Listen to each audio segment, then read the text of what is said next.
Now, after the House passed its version of the budget bill, it now heads to the Senate, where changes are expected. Wisconsin Senator Ron Johnson said there is enough opposition in the Senate to hold up the Senate on this issue. Now, some senators reportedly want deeper spending cuts and are weary of the Medicaid cuts, among other issues. So how will all of this play out? For more, let's bring in GOP strategist and the host of the 13-minute news hour, Bobby Eberle. Bobby, thank you so much for being with American Sunrise this morning. You know, politically, could this hurt Republicans in the long run? It seems like there's going to be a little bit of a battle among Republicans in the Senate on this. Yeah, there's absolutely going to be a battle. I mean, it was razor thin, 215 to 214 in the House. But there's a couple dynamics that are going to go on in the Senate. One, the Senate, is the upper chamber. They're going to want to put their stamp on this, make it their own. So, they're, even if they were in lockstep, there's a little bit of an ego going on. But there are serious concerns that have been raised on the other side. Ron Johnson, as you alluded to, he's been making the rounds on television, talking about the budget, talking about these deficits and the debt. And he seems to be the only one really talking about that. I mean, estimates are another $2+ trillion over 10 years that the House version has added to this bill. And I like Johnson's approach. Basically, he says, look, outside of World War II, this was the biggest spike in spending we've ever seen with the pandemic, but we haven't returned to pre-pandemic levels. With World War II, it spiked up and then we went back to normal. All he's asking right now is to go back to like 2019, adjust for population and inflation, and start there. And I think that's a really good approach. On the Medicaid side, though, I'm on the side of the House side, because right now you've had 1.5 million, 1.5 million illegal aliens getting Medicaid. You can get rid of them. You have nearly 5 million able-bodied Americans that refuse to work. You can put them, have a work requirement or get them off. That's what they're talking about. That's what they're talking about as far as reforms. It's not a cut. It's applying Medicaid to the people who actually need it, giving them the full benefits, but getting rid of the waste, fraud, and abuse. I think that's a really good approach. We're going to see a compromise there. You use the word approach. One of President Trump's approaches in terms of getting more money back in our coffers is tariffs. He wants to bring some more money into the government that way. Check out this headline for Just the News, which says Trump says he will delay 50% EU tariffs until July 9th. He, of course, wants time to see if a better deal or a deal can be worked out. Your take on all this, particularly with the idea that President Trump in the past has said that he doesn't need to make a deal, that the other countries need to come to the United States to make a deal because he's got all the cards, as you will. Right. Well, this is Trump's way of saying, I don't need to make a deal as he's striving to make a deal.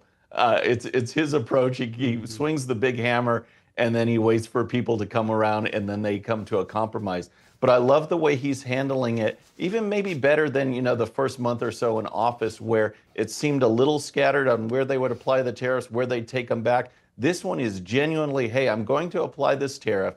The EU Commission came back and said, hey, we want to do a deal. Let's just give us a little bit of time. And he says, okay.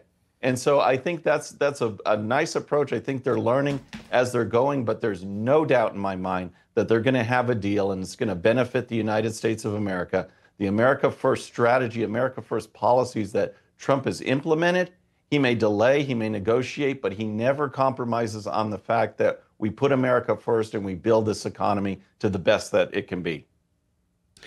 Hey, Bobby, let's move to the therapy portion of the program, which is the Democrats, because they are in a world of disarray. Let's go to the New York Times headline here. 6 months later, Democrats still searching for the path forward. So they're trying to find a way to get young, excuse me, I'm laughing, way to get young male voters back in the fold. And they plan to spend $20 million. Bobby, is this going to work? I mean, the truth of the matter is that they made a deal. I keep saying they made a deal with the devil, as in the far left. Right. And they said, look, we're going that direction. So the energy in their party is with the AOCs of the world and the Bernie Sanders of the world. And now you want to reel back in young males who seem to be more populist in nature, as Trump proved. So where does the rubber meet the road here? It doesn't seem like it's going to work. It just, it seems outside of the media blasting Trump and refusing to highlight, the great trade policies or foreign policy or clamping down on the border, That's the only thing that's going to really affect his approval ratings is the constant negative media attention. He's been doing a great job, and the Democrats are out in the wilderness. I mean, polling at 27%, and they have to put this commission, this $20 million together to study how to bring back men, how to relate to men. I got an idea. Yeah. Maybe quit demonizing men, and that might help. Maybe actually hang out. I mean, they said Tim Walz out there with his shotgun and, Elmer Fudd looking outfit, and to say, hey, this is our guy. This is the real man. And they can't relate to men at all. And to do a study really shows how out of touch they are. Remember, this is the same party, the same leftist that hired that ad executive at Bud Light who said that we got to get rid of the fratty, out of touch humor. It's dudes watching football, cooking out, having a beer.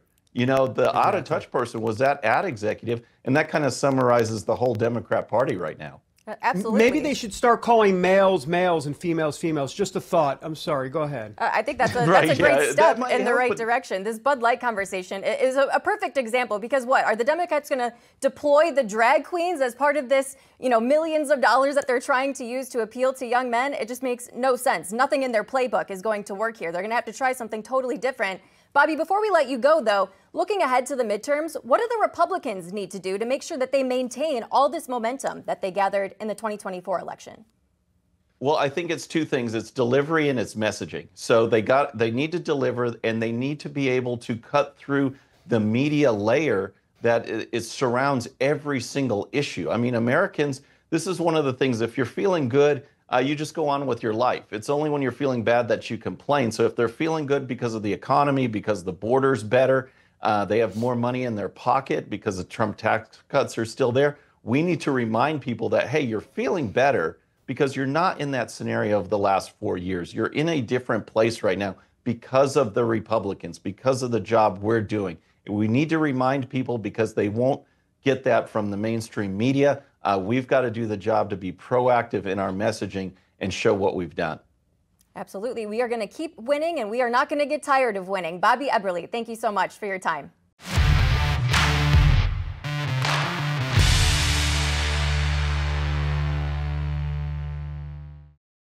All right, friends, thanks again for tuning in. I really appreciate it. And before you go, please hit that subscribe button above. Once you do, tell your friends. Share it. Spread the word about the 13-minute news hour so we can keep growing. And for more great content, check out these videos right here, and I'll see you next time.